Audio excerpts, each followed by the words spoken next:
treasure that was here made a nice combination. Both my rum and tumble. Garber of Paradise, Pennsylvania, built in 1910. Thank you, Cole.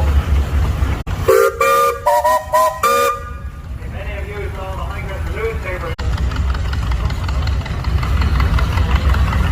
and it is also in my rum and tumble.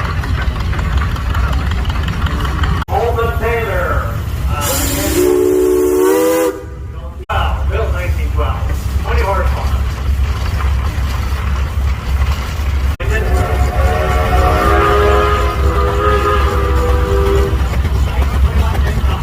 Okay, he said it was built in 1921 and it's considered a 10-ton machine. I sure wouldn't want to give him a foot underneath that one. 1915, a 7.5 by 9, and this is owned by the Super family of Sutlersville, Maryland. Thank you. Newark, Ohio. Very fortunate to have a good early expansion here.